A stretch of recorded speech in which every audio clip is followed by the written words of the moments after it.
कौमी आवाज़ बुलेटिन पेश खिदमत हैं आज की कुछ अहम खबरें। मुसलसल 90 रोज की पाबंदी के बाद मक्के की 1560 मसाजिद खोलने का फैसला। सऊदी अरब की हुकूमत ने कोरोना वायरस के खतरे के पेश नज़र मक्का मौज़मा की बंद की गई तमाम मसाजिद को इतवार की नमाज फजर से खोलने का फैसला किया है। अल अरेबिया .नेट के मुताबिक सऊदी अरब की वजारत बराए मजहबी उमूर की जानिब से जारी बयान में कहा गया है कि मक्का मौज़मा की 1560 मसाजिद को इतवार से नमाज के लिए खोल दिया जाएगा। जारी बयान के मुताबिक मक्का मौज़मा की मसाजिद में बाजमात नमाज की इजाज़त दिए जाने के साथ साथ एहतियाती तदाबीर इख्तियार करने की सख्ती से ताकीद की गई है। मसाजिद में आने वाले तमाम नमाजी घर से अपनी जाए नमाज साथ लाएंगे। 2 सफ़ों के दरमियान एक सफ़ का फासला और नमाजियों के दरमियान समाजी दूरी को यकीनी बनाया जाएगा। मुरारी बापू पर साबिक बीजेपी रुकन असेंबली के जरिए हमले की कोशिश। मशहूर और मारूफ मुकर्रिर और राम कथावाचक मुरारी बापू पर जुमेरात के रोज साबिक बीजेपी रुकन असेंबली पबूबा मानेक के जरिए हमले की कोशिश पर एक हंगामा बर्पा हो गया है।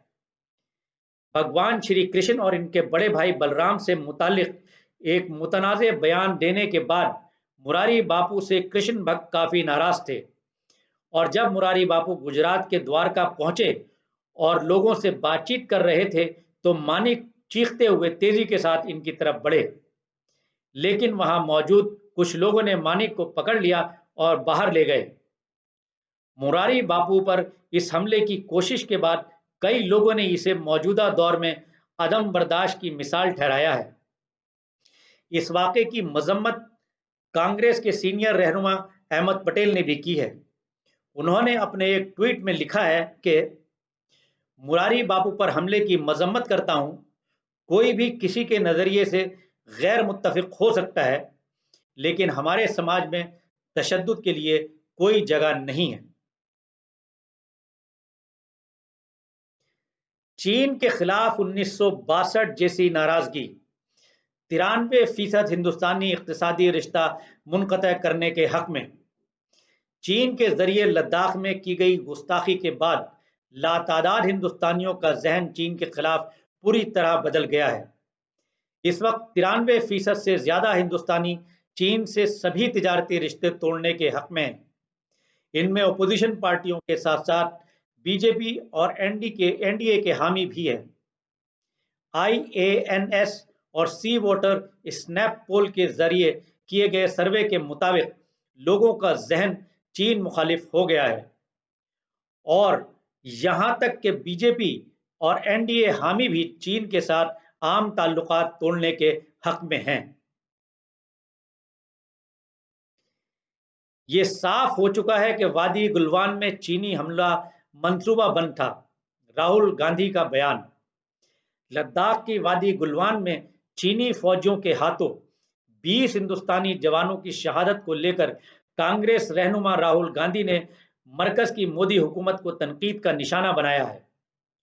उन्होंने एक ट्वीट किया है जिसमें लिखा है, अब यह साफ हो चुका है कि वादी गुलवान में चीनी हमला मंसूबा बंद था। हुकूमत हिंद सो रही थी और इसने इस मसले को मुस्तरद कर दिया। इसकी कीमत हमारे जवानों ने शहादत के तौर पर अदा की। अदालत उज़्मा के फैसले पर ट्रंप चिरागपां। अमरीकी सदर डोनाल्ड ट्रंप मुल्क की अदालत उज़्मा के खौफनाक और सियासी मुहर्रिकात पर मबनी फैसलों पर चिरागपां हैं। अदालत उज़्मा ने कल जुमेरात को सदर ट्रंप की दस्तावेजात न रखने वाले हजारों तारिकीन वतन को हासिल तहफ़्फ़ुज़ ख़त्म करने की कोशिश के खिलाफ फैसला सुनाया है। अमरीकी सदर 6.5 लाख नौजवान तारिकीन वतन को हासिल कानूनी तहफ़्फ़ुज़ ख़त्म करना चाहते थे, लेकिन अदालत उज़्मा ने इनकी इस कोशिश को मुस्तरद कर दिया है। अदालत का एक हफ्ते में सदर ट्रंप की इंतजामिया के खिलाफ ये दूसरा फैसला है। गुज़श्ता पीर को एक हुक्म के जरिए अदालत ने कहा था कि लोगों को गे होने की बिना पर मुलाजमत से निकालना गैर कानूनी है। सदर ट्रंप ने 2 ट्वीट्स में अदालत उज़्मा के फैसले को मुतासिबाना करार दिया है और कहा है कि ये खुद को फखरिया तौर पर रिपब्लिकन्स कहलवाने वाले लोगों के चेहरे पर शॉटगन का धमाका है। दिल्ली के कंटेनमेंट जोन में 2.25 लाख लोगों का सर्वे किया गया।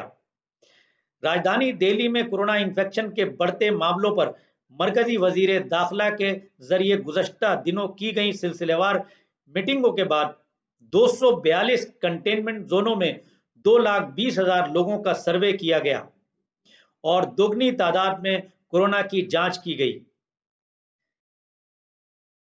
वजारत दाखिला ने आज सिलसिलेवार ट्वीट करके कहा है कि आम आदमी को राहत पहुंचाने के लिए नीति आयोग के अरकान की सदारत में एक कमेटी तश्कील दी गई है।